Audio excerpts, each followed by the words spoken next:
வணக்கம். திருமந்திர தொடரில்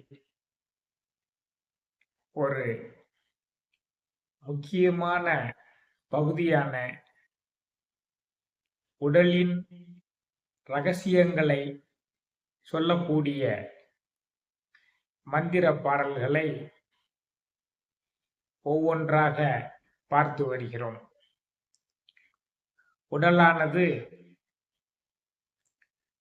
ஸ்தூல உடம்பு, சூக்கும உடம்பு, காரண உடம்பு என்ற 3 அடுக்குகளால் ஆனது என்பதை பார்த்து விட்டோம்.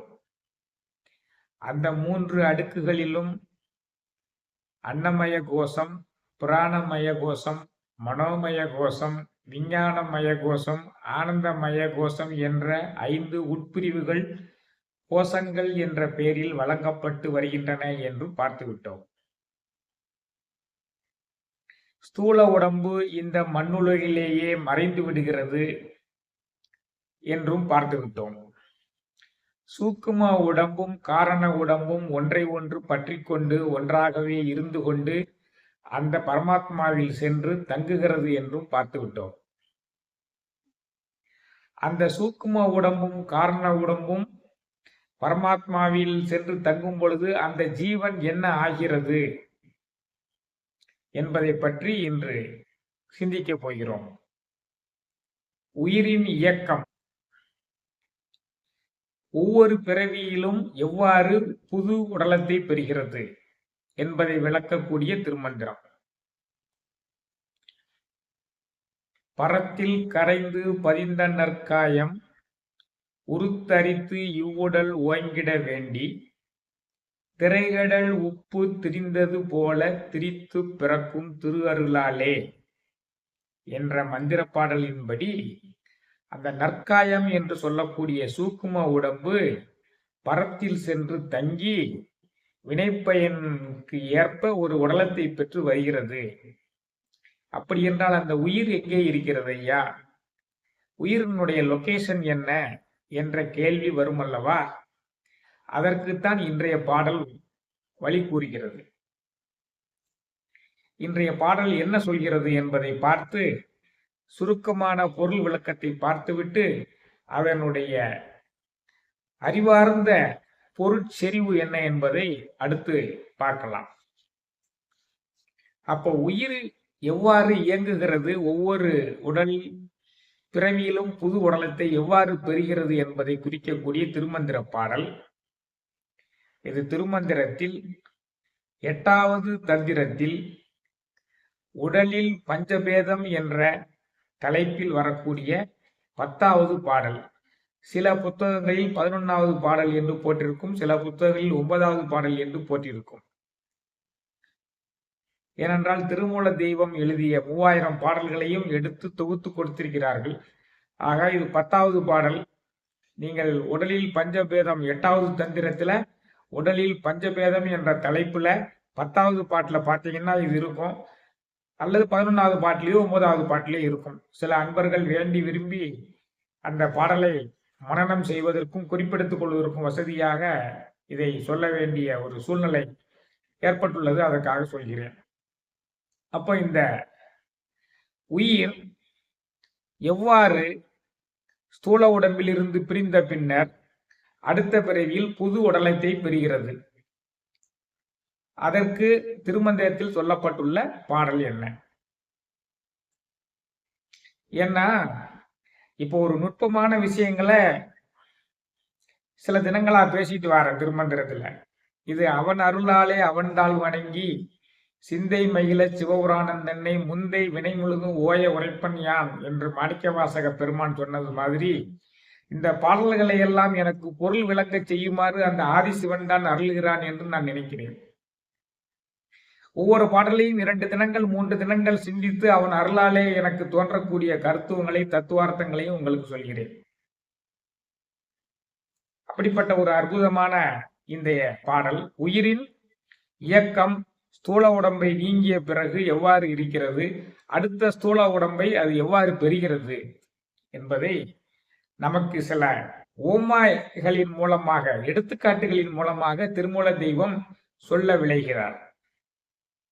அந்த பாடல், காயும் கடும்பரி கால் வைத்து வாங்கல் போல் சேயிடம் அண்மையிடம் செல்லவும் வல்லது, காயத்துகிப்போர்வை ஒன்றுவிட்டு ஆங்கு ஒன்றிட்டு ஏயும் அவரென்ன ஏய்ந்திடும் காயமே.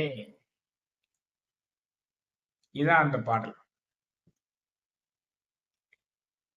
காயும் கடும்பரி கால் வைத்து வாங்கல் போல், கோபமான ஆக்ரோஷமான போர்க்குதிரையானது முன்னோக்கி சென்று 2 கால்களை வைத்து தாவி பின்னர் பின்னங்கால்களை அதனோடு சேர்த்து வைத்து ஓடிக்கொண்டு எவ்வளவு தூரம் செல்ல முடியுமோ அவ்வளவு தூரம் சென்று பகைவரை தாக்கிவிட்டு பின்பு புறப்பட்ட இடத்திற்கே வருவதைப் போலவும் காயத்துயிர்ப்போர்வை ஒன்று விட்டு ஆங்கு ஒன்றிட்டு ஏயும் அவரென்ன ஏய்ந்திடும் காயமே. போர்க்குதிரை 2 கால் பாய்ச்சலில் சென்று தன்னுடைய வேலையை முடித்துவிட்டு மீண்டும் புறப்பட்ட இடத்திற்கே வருவதைப் போலவும் இந்த உடலை மூடியுள்ள ஒரு போர்வை அழுக்கு படிந்த பிறகு, பழமை ஆன பின்பு கிழிந்து தோய்ந்து தேய்ந்து போன பின்பு அந்த போர்வையை தூக்கி போட்டுவிட்டு வேறொரு போர்வையை போற்றுவது போலவும் அந்த உயிரானது அடுத்த உடம்பை பெறும் என்று சொல்கிறார். இப்படி சொன்னால் மட்டும் எளிதில் விளங்காது. அதனுடைய பொருட்பொதிவு என்ன என்று பார்க்க வேண்டியிருக்கிறது. இந்த 3 உடலங்களையும் 3 அடுக்குகளையும், ஸ்தூல உடம்பு, சூக்கும உடம்பு, காரண உடம்பு, இந்த 3 அடுக்குகளையும் 5 கோஷங்களையும், அன்னமய கோஷம், பிராணமய கோஷம், மனோமய கோஷம், விஞ்ஞானமய கோஷம், ஆனந்தமய கோஷம், இந்த 5 கோஷங்களையும், இந்த உட்பிரிவு 5 கோஷங்களையும், இந்த 3 உடம்பையும், தூள உடம்பு, சூக்கும உடம்பு, காரண உடம்பு 3ஐயும் உயிர் தான் இயக்குகிறது.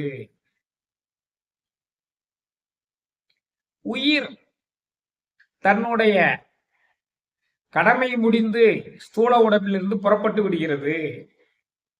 அதான் காயும் கடும்பரின்னு சொல்றான். ஸ்தூல உடம்பிலிருந்து புறப்பட்டவுடன் ஸ்தூல உடம்பு பூமியிலேயே அழிந்து விடுகிறது. அதன் பின்னர் இந்த சூக்கும உடம்பை பற்றி கொண்டு, சூக்கும உடம்பை குதிரையாக கொண்டு அந்த உயிரானது பரத்தில் சென்று தங்குகிறது. அந்த குதிரை 2 கால் பாய்ச்சலில் சென்று தன்னுடைய இலக்கை அடைவதை போல மரத்தில் சென்று தங்குகிறது. அந்த உயிரானது சூக்கும உடம்பை பற்றி கொண்டு சூக்கும உடம்போட சேர்ந்தே இருக்கிறது. கணக்கீடுகள் எல்லாம் பார்க்கப்பட்டு மீண்டும் ஒரு ஸ்தூல உடம்பு அதற்கு இறைவனால் வழங்கப்பட்ட பின்னர் அந்த சூக்கும உடம்பின் மேலே ஏறிக்கொண்டு வந்தே அந்த ஸ்தூல உடம்பில் புகுந்து கொள்கிறது. புது ஸ்தூல உடம்புல புகுந்து கொண்ட பின் முதலில் சிவ தத்துவங்களின் வாயிலாக உயிர் உண்டாகிறது. சிவ தத்துவங்கள் வழியாக பிந்துவும் நாதமும் சேர்ந்து உயிர் உண்டாகிறது. ஒளியும் சேர்ந்து உயிர் உண்டாகிறது. அந்த உயிர் உண்டான உடனேயே அந்த சூக்கும உடம்பு இறைவனிலிருந்து புறப்பட்டு 4 கால் பாய்ச்சலில் குதிரை வருவது போல வந்து இந்த புது உடம்பில் புகுந்து கொள்கிறது. புது உடம்பில் காலம், நியதி, புருடன், கலை, வித்தை, அராகம், மாயை ஆகியவை எல்லாம் தோற்றுவிக்கப்படுகின்றன. இதில் புருடன் என்பதுதான் ஆன்மா என்ற உயிர். அதன் பின்னர் அதில் ஆன்ம தத்துவங்கள் 24 தோற்றுவிக்கப்படுகின்றன. ஆக 36 தத்துவங்கள் முதலில் தோற்றுவிக்கப்பட்டு பின்னர் 60 தத்துவங்கள் வளர வளர தோற்றுவிக்கப்பட்டு 96 தத்துவங்களுடன் இந்த உடம்பு வாழுமாறு செய்கிறது. இவ்விதமாக புது உடம்பு பெறுகிறது. அந்த புது உடம்பு பெறுவது எப்படின்னா, நம்ம உடம்புல ஒரு போர்வையை போத்தி கொண்டிருக்கோம். அது பழசானவன் அதை தூக்கி போட்டு புது போர்வையை வச்சு போத்திக் கொள்வது மாதிரி. இதுதான் உயிரானது பரத்தில் சென்று தங்கி மீண்டும் ஒரு புது உடம்பை பெறக்கூடிய வழிமுறையாக திருமூல தெய்வம் சொல்கிறார். இதற்கு ஏதேனும் நிரூபணம் உண்டா கேட்பீங்கல்ல? ஏதோ ஒரு பாடலை சொல்லி வைத்திருக்கிறார், இது எப்படி ஐயா நம்புவது என்றால், இந்த சித்தர் பெருமக்கள் அவர்களுக்கு உரிய இறை சக்தியின் காரணமாக தங்களுடைய ஸ்தூல உடம்பில் இருந்தும் சூக்கும உடம்பை பிரிந்து நின்று கொண்டு தங்கள் ஸ்தூல உடம்பையே தாங்கள் பார்க்கக்கூடிய வல்லமை உடையவர்களாக இருந்தார்கள். தங்கள் ஸ்தூல உடம்பில் இருந்து அந்த சூக்கும உடம்பை பிரித்து ஸ்தூல உடம்பை ஒரு இடத்தில் காணுமாறு வைத்துவிட்டு அந்த சூக்கும உடம்பை எடுத்துக்கொண்டு பல்வேறு இடங்களுக்கும் ஞான மார்க்கத்தில் பறந்து சென்று காட்சியளிக்கக்கூடியவர்களாக இருந்தார்கள். ஒரே சித்தர் ஒரே சமயத்தில் பல இடங்களில் காட்சியளித்திருக்கிறார். அகஸ்தியர் பொதிகை மலையிலும் காட்சி தந்திருக்கிறார், கும்பகோணத்திலும் காட்சி தந்திருக்கிறார். இதே மாதிரி பதஞ்சலி முனிவர் ராமேஸ்வரத்திலும் காட்சி தந்திருக்கிறார், சிதம்பரத்திலும் காட்சி தந்திருக்கிறார், எல்லா இடங்களிலும் காட்சி தந்திருக்கிறார்கள். திருமூல தெய்வம் அதே மாதிரி காட்சி தந்திருக்கிறார். இன்னும் உங்களுக்கு இந்த கருத்தை விளங்க செய்ய வேண்டும் என்றால், திருமூல தெய்வத்தினுடைய இயற்பெயர் என்ன? சுந்தரநாதன். சுந்தரநாதன் சுந்தரநாதன் என்ற பெயரில்தான் திருக்கைலாயத்தில் 3000 ஆண்டுகள் தவம் இயற்றி அந்த சிவ தத்துவங்கள் அனைத்தையுமே தன்னுள் நந்தியம்பெருமான் மூலமாக போதிக்க பெற்று நாதன் என்ற அந்தஸ்தை பெற்றார் சுந்தரநாதன். நந்தி அருள் பெற்ற நாதரை நாடிடின் நந்திகள் நால்வர் சிவயோக மாமுனி மன்று தொழுத பதஞ்சலி வியாக்கிரமர் என்றிவர் என்னோடு என்மரும் ஆமே. என்றிவர் என்னோடு என்மரும் ஆமேங்கிறது 8வதாக உள்ள அந்த சிதம்பரநாதனை குறிக்கிறது. அதுக்கு முன்னால ஜனகர், சனந்தர், சனாதரர், சனற்குமாரர் அவர்கள் ஞானம் பெற்று ஞான தெளிவை சிவன் மூலமாக தட்சிணாமூர்த்தியின் மூலமாக ஞானத்திலும் வேதத்திலும் உள்ள சந்தேகங்களை எல்லாம் தீர்க்க பெற்று படைப்பு தொழிலேயே சென்று விட்டார்கள். சிவயோக மாமணி மன்று தொழுத பதஞ்சலி வியாக்கிரமர் இந்த சுந்தரநாதர் ஆளுக்கு ஒரு திசைக்கு வந்தாங்க. 4 வரும் 4 திசை கொன்றாய், 4 வரும் நானாவித பொருள் கை கொண்டு 4 வரும் நான் பெற்றதெல்லாம் பெருகன 4 வரும் தேவராய் நாதராய் ஆனார்களே என்று ஆளுக்கு ஒரு திசைக்கு வந்தாங்க. அதுல தென் திசைக்கு வந்ததுதான் திருமூல தெய்வம். அப்பொழுது அவருக்கு பெயர் திருமூல தெய்வம் இல்லை, சுந்தரநாதர். அப்ப சிதம்பரத்துல வணங்கி வழிபாடு செய்துவிட்டு திருவாவூதுறையில வழிபாடு செய்துவிட்டு திருவாவூரை தாண்டி சாத்தனூர் காட்டுல அவர் பொதிய மலையை நோக்கி பிரயாணம் செய்து கொண்டு அகஸ்திய முனிவரை காண்பதற்காக வந்து கொண்டிருக்கும் பொழுது மாடுகள்லாம் அழுது கொண்டிருப்பதை பார்த்து அந்த மாட்டுகள்ல ஏன் அழுது கொண்டிருக்கிறது என்று பார்த்தால் அதுல மாட்டுக்கார மூலன் இறந்து பட்டிருந்தான். மாட்டுக்கார மூலன் இறந்து பட்டிருக்காங்கிறதுக்காக வேண்டி அந்த மாடுகளினுடைய துக்கத்தை தீர்ப்பதற்காக தன்னுடைய ஸ்தூல உடம்பை ஒரு இடத்துல புதர்ல வைத்து விட்டு சூக்கும உடம்பை எடுத்துக்கொண்டு வந்து அந்த மாட்டுக்கார மூலனின் உடம்புக்குள் புகுந்தார். அதுல இருந்துதான் அவர் திருமூலன் ஆயிட்டாரு. அப்ப சூக்கும தேகம் தான் மனம், புத்தி, சித்தம், அகங்காரம் அதை கட்டுப்படுத்தக்கூடியது என்பதால் அவர் மாட்டுக்கார மூலனின் உடம்பில் புகுந்த பிறகு அவருடைய சிந்தை செயல் எல்லாம் அந்த சுந்தரநாதனுடைய ஞான தெளிவோடு தான் இருந்தது. அதனாலதான் அவர் மனைவியை அழைத்த பொழுதும் நான் செல்ல முடியாது என்று சொல்லி ஊர்க்காரர்கள் எல்லாம் பஞ்சாயத்து செய்துவிட்டு அவர் அந்த திருமூலனுடைய உடலுக்குள்ளே இருந்து சரி நம்ம உடம்பை பெற்றுக்கொள்ளலாம் என்று வரும்பொழுதுதான் இறைவனுடைய திருவிளையாடலால் அவருடைய ஸ்தூல உடம்பு மறைக்கப்பட்டு அந்த மூலன் உடம்பிலேயே இருக்குமாறு செய்ததால் திருமூலர் என்று ஆனார். அவர் தான் இந்த திருமந்திர பாடலை ஏற்றியிருக்கிறார். அப்ப இந்த மாதிரி சூக்கும உடம்பை தனியாக பிரிக்கக்கூடிய வல்லமை உடையவர்கள் சித்தர்கள். சூக்கும உடம்பை பிரிப்பதோடு மட்டுமல்லாமல் கண்ணிமைக்கும் நேரத்தில் பிரபஞ்சம் முழுதும் செல்லக்கூடியவர்கள். அதுக்கு திருமூல தெய்வம் தன்னுடைய சுந்தரநாதன் என்ற உடம்புல இருந்து வெளிவந்து திருமூல தெய்வம் உடலுக்குள்ள புகுந்ததுதான் ஒரே சாட்சி. அதே மாதிரி அகத்திய முனிவர் ஒரே சமயத்துல பொதிகை மலையிலையும் கும்பகோணத்திலும் இருந்தது சாட்சி. பதஞ்சலி முனிவர் ராமேஸ்வரத்திலையும் சிதம்பரத்திலையும் இருந்தது சாட்சி. ஆக ஞானத்தினால் நம்ம ஸ்தூல உடம்பில் இருந்து சூக்கும உடம்பை பிரிக்க முடியும். சூக்கும உடம்பில் உயிரை எடுத்துக்கொண்டு நாம் அந்த போர்க்குதிரை ஓடுவது போல் பிரபஞ்சம் முழுவதுமே அருளாளர்களால் செல்ல முடியும். நாமும் அருளாளர்களானால் நாமும் செல்ல முடியும். அப்படி ஒரு சூழ்நிலையில தான் இந்த பிறவிக்குரிய கடமை முடிந்த பிறகு ஸ்தூல உடம்பில் இருந்து அந்த சூக்கும உடம்பு தனியாக பிரிந்து அந்த உயிரை தன்னுள் எடுத்துக்கொண்டு 4 கால் குதிரை பாய்வது போல பாய்ந்து சென்று பரத்தில் சென்று தங்குகிறது. பரத்தில் சென்று தங்கி தங்களுடைய வினைக்கு ஈடாக, நன்றாக கவனித்துக் கொள்ளுங்கள், வினைக்கு ஈடாக மற்றும் ஒரு ஸ்தூல உடம்பு பெற்றுக்கொண்டு அந்த உயிரை அந்த சூக்கும உடம்போடு சேர்ந்து எடுத்துக்கொண்டு வந்து அந்த ஸ்தூல உடம்பில் இணைத்துக் கொள்கிறது. எப்படி ஒரு போர்வை, உடம்பை மூடியிருக்கக்கூடிய போர்வை பழமையான வரவு அதை தூக்கி எறிந்துவிட்டு புது போர்வை வாங்கிக் கொள்வது போல நடக்கிறது. இன்னும் சொல்ல போனால் ஒரு நாகப்பாம்பு தன்னுடைய தோலை உரித்து புது தோலை உருவாக்கி கொள்வதை போல இது தொடர்ந்து நடைபெற்றுக் கொண்டே இருக்கிறது. இவ்விதமாக அந்த உயிர் என்ற ஜீவன் ஆனது மேலும் மேலும் ஒவ்வொரு பிறவியிலும் புது புது உடலங்களை பெற்றுக்கொண்டே வருகிறது. இது திருமூல தெய்வம் உயிர் ஸ்தூல உடம்பில் இருந்து பிரிந்த பிறகு மற்றொரு ஸ்தூல உடம்பை எவ்வாறு பெறுகிறது என்பதற்கான இந்த பாடலாக இது அமைந்திருக்கிறது.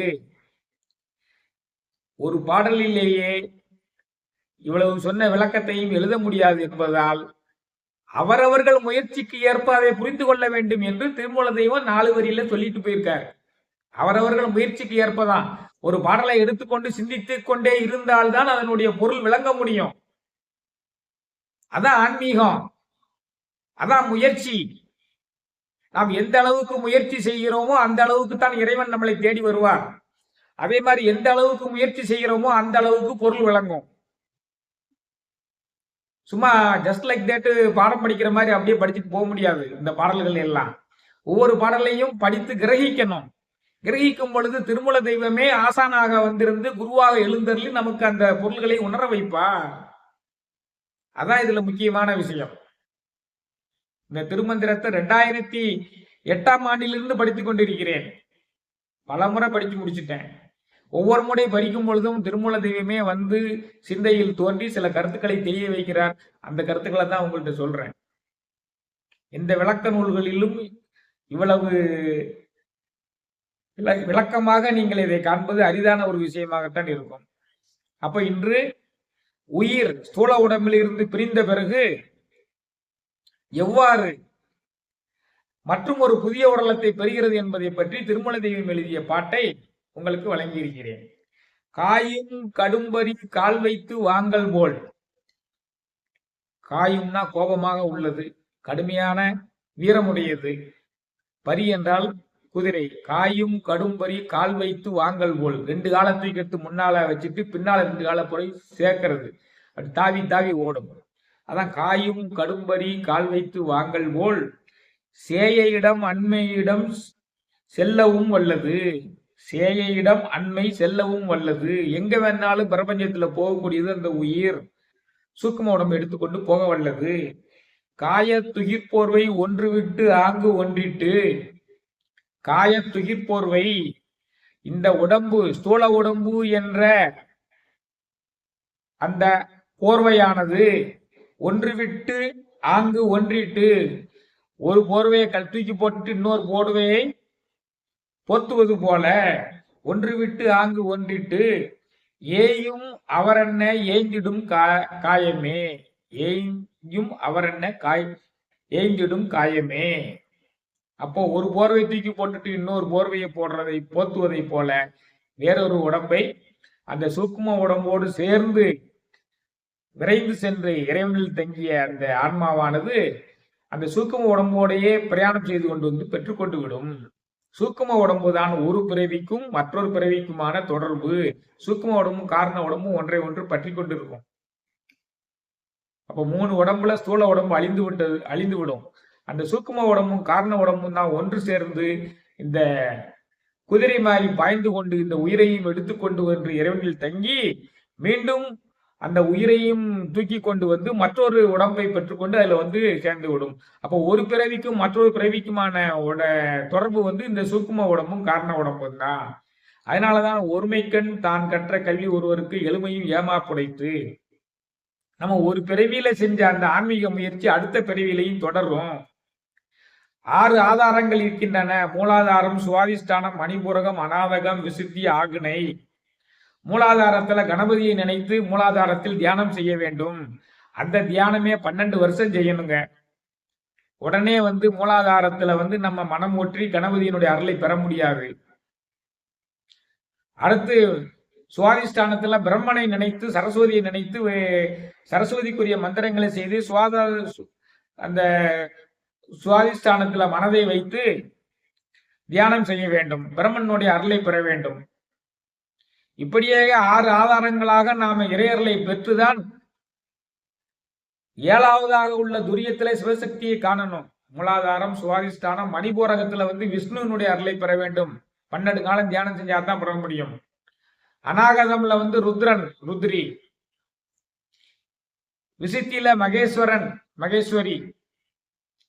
ஆக்னையில சதாசிவன், மனோன்மணி. துரியத்துல கடைசியா சிவசக்தி. அப்ப இந்த 6 ஆதாரங்களையும் ஒரே பிறவிலேயே கடக்க முடியுமா? 7வது உள்ள சிவசக்தியை பார்க்க பிறவிலேயே பார்க்க முடியுமான்னா முடியாது. 12 காலம் தவம் செய்யணும். நீங்க நினைச்ச மாதிரி நான் நேர துரியத்துல தவம் செய்யறேன், ஆக்னையில தவம் செய்யறேன்லாம் செய்ய முடியாது. ஒவ்வொரு தெய்வங்களாக அருள் பெற்று வந்து இறுதியில் தான் சிவசக்தியினுடைய அருளை பெற முடியும். அதுக்கு 12 காலம் ஆகலாம், பல பிறவிகள் ஆகலாம். நீங்க இந்த பிறவியில இறைவனுடைய அருள் பெற்று மூலாதாரத்தை கடந்துட்டீங்கன்னா நீங்க அடுத்த பிறவி எடுக்கும் பொழுது நீங்க மூலாதாரம் எந்த இடத்துல விட்டீங்களோ அந்த இடத்துல இருந்தே உங்க ஆன்மீக பயணம் தொடரும்.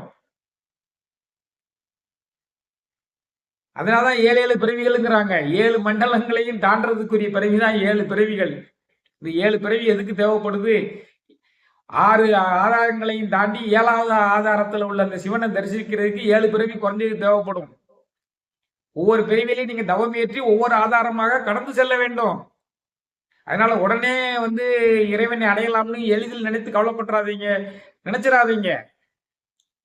திருஞான சம்பந்தர், திருநாவுக்கரசர், சுந்தரர், மாணிக்க வாசகர்லாம் அந்த பிறவியில அருளாளர்கள் ஆனாங்கன்னா அவங்க ஏற்கனவே பல நிலைகளை கடந்து வந்திருந்தார்கள். தங்களுடைய அருட்பணியினாலும் ஆன்மீக பணியினாலும் தங்களுடைய தவத்தினாலும் அவர்கள் கடைசி இந்த ஆக்னை ஆதாரம் வரைக்கும் வந்திருந்தாங்க. சிவசக்தி 7வது ஆதாரத்தை துரியத்துக்கு சீக்கிரமா போனாங்க. நாமும் வரலாளர்களாக ஆகலாம். அதைத்தான் வந்து திருமூல தெய்வம் சொல்றாரு. இந்த திருமந்திரத்தை அதுதான் படிக்க சொல்றாரு. நான் பெற்ற இன்பம் பெருகையு வையகம் வான் பற்றி நின்ற மறைவுடன் சொல்லிடின் ஊன் பற்றி நின்ற உணர்வுறு மந்திரம் தான் பற்ற தலைப்படும் தானே, எல்லாருக்கும் கிடைக்கும். அதான் இதனுடைய சுருக்கமான பொருள்.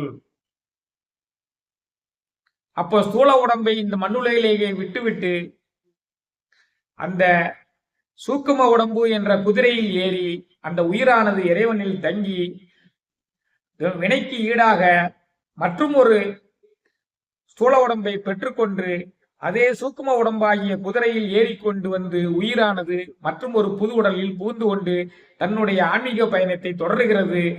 முற்பிறவியில் விட்ட இடத்திலிருந்து இந்த பிறவியில் தன்னுடைய பயணத்தை தொடங்கி இறைவனை நோக்கி அதனுடைய பயணம் இடைவிடாது நடந்து கொண்டிருக்கிறது. என்றேனும் ஒரு நாள் அது இறைவனை நடந்தே தீரும். அதுவரை சிவயநம சிவயநம சிவயநம என்று சிந்தித்திருக்க வேண்டும். இதான் விஷயம். மற்றொரு திருமந்திர பாடலை எடுத்துக்கொண்டு விரைவில் உங்களை சந்திக்கிறேன். வான்மையில் வளாது பெய்க மலிவளம் சுரக்க, மன்னன் கோன்முறை அரசு செய்க குறைவிலாது உயிரல் வாழ்க, நான்மறை அறங்கள் ஓங்க நற்றவம் வேள்வி மல்க, மேன்மைகள் சைவ நீதி விளங்குக உலகமெல்லாம், மேன்மைகள் சைவ நீதி விளங்குக உலகமெல்லாம், மேன்மைகள் சைவ நீதி விளங்குக உலகமெல்லாம். நன்றி, வணக்கம்.